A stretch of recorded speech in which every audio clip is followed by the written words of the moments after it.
This game has some tough acts to follow. Not only is it coming off the heels of the fantastic Infinite Wealth, but it's the first time series staple Goro Majima has taken a lead role since the equally fantastic Yakuza 0. These expectations are unfair for what is effectively a side story, but it's apparent right away that Like a Dragon Pirate Yakuza in Hawaii isn't trying to be either of those games. It combines a lot of familiar elements from previous titles, but it's very much its own thing. And what that thing is one of the most bizarre games you'll play all year.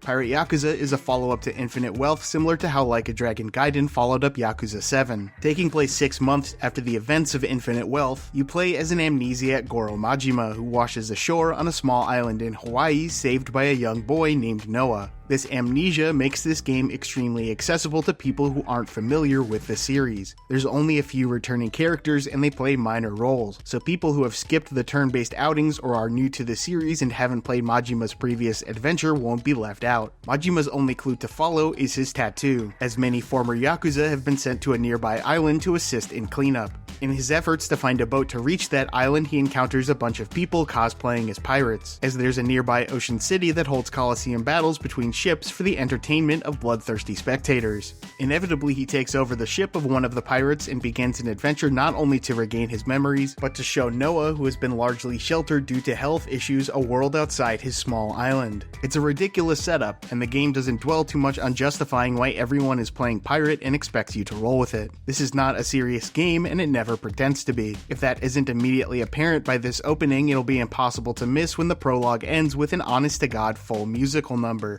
The serious story for Majima already happened in Yakuza 0, and he's the guy he's been since those events, which is to say, a massive wildcard. And that aspect of him is perhaps the strongest part of the story. He follows his gut more than reason, and it results in entertaining situations most main characters would avoid out of practicality. The entire idea of taking a small child to see the world in the form of life-threatening pirate cosplay makes no sense, when you could just take him to Honolulu and see a city for the first time, which you also do. It's a series of bad decisions that result in fun outcomes, and despite being relatively static as a character, Majima just makes things interesting. There's certainly some issues with this though. Yakuza games are always full of absurdity and camp, but in the main series they always manage to come back around to compelling and suspenseful main narratives and conclusions. That doesn't happen here for obvious reasons. This is a game called Pirate Yakuza in Hawaii. It's not going to be an emotional roller coaster, but that doesn't mean this more serious aspect isn't noticeably missed in the latter parts of the story, as the twists and turns just don't hit as hard due to less established antagonists and less compelling character moments than the series standard.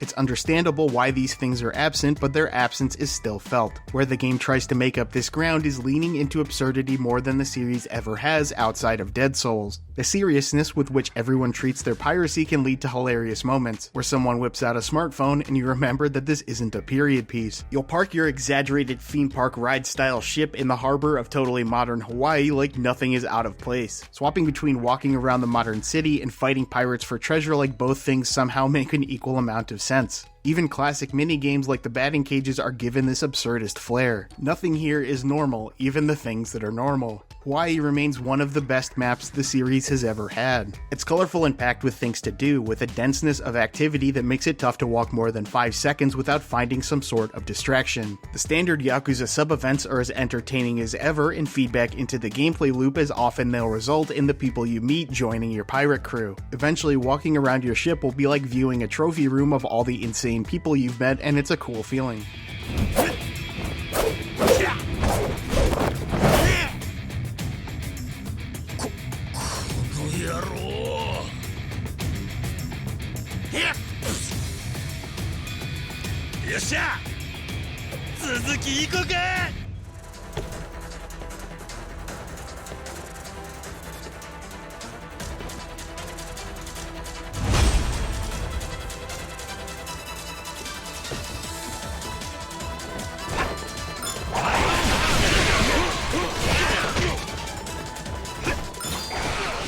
The combat is perhaps where the least amount of originality has been injected, but that doesn't mean there isn't any. Those familiar with Like a Dragon Gaiden or Lost Judgment will feel at home here. It's a relatively standard brawler with elaborate attack chains punctuated by quick dodges. There's a focus on positioning. With no traditional lock-on, you instead adopt a fighting stance, squaring up with the enemy and swerving behind them before wailing on them to punish their attack. I have a few minor complaints here before we talk about the positives. The lack of a traditional lock-on is something you get used to, but considering you'll be using it constantly during one-on-one fights, I would have appreciated the option to toggle fighting stance rather than being forced to hold. Having to perpetually keep the right bumper pressed in positions your hand in a weird way that takes adjusting. It's also somewhat awkward that you can't dodge without being in a fighting stance. In big melees with ranged enemies, it creates this weird situation where dodging a gunshot is done by locking onto some random enemy, so you can quick step a different enemy that you might not even see. But overall, the combat is still fantastic, just as it was in Lost Judgment. Majima's two different styles are both a ton of fun to use, and the out-of-control nature of his combos matches the character. It's fast and skillful, which became immediately apparent as I was absolutely awful at it to start. Once you get adjusted though, timing dodges and blasting through enemies without getting touched is an absolute blast. Majima fights like a Tasmanian devil, which makes the moment when you finally realized you figured out how to control the chaos incredibly satisfying. You'll have access to most of your moveset from the start, which means most of the progression comes in the form of mastery, which is totally fine because the game nails that aspect of mastery.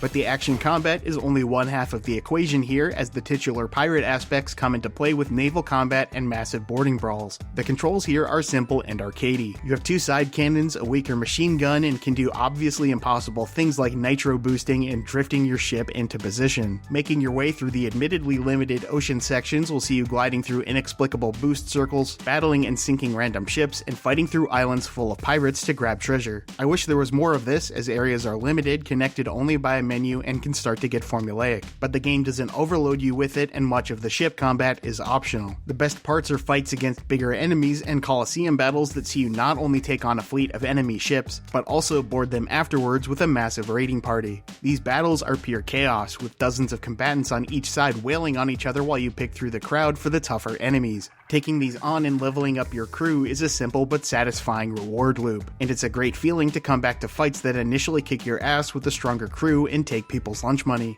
While the biggest chunk of content in the naval battles is optional, you'll definitely want to engage with it to get your money's worth. I took care of all of the subquests, besides two I couldn't find, fully completed the big optional pirate quest chain, and ended up clocking in at around 25 hours, although there are certainly more Coliseum challenges and side activities I could have done for longer to pad out that number. If you focus only on the main story, you'll find the game incredibly short and content lacking. That being said, this is a game about pirate Yakuza. Why would you not want to do the big quest where you systematically dismantle a band of pirates, while also uncovering cursed treasures that ramp up the absurdity even further by giving you access to magical summons? If you didn't come here for the ability to play a magical violin and summon ghost sharks, I'm not sure what you came here for.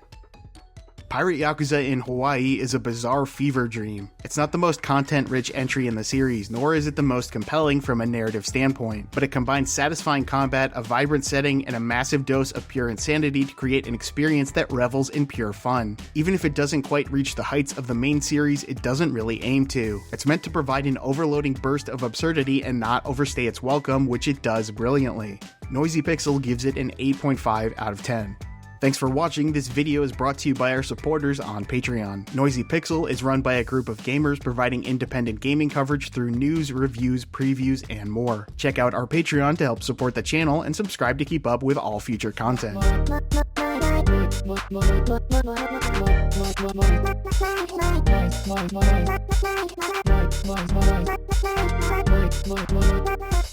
Noisy Pixel.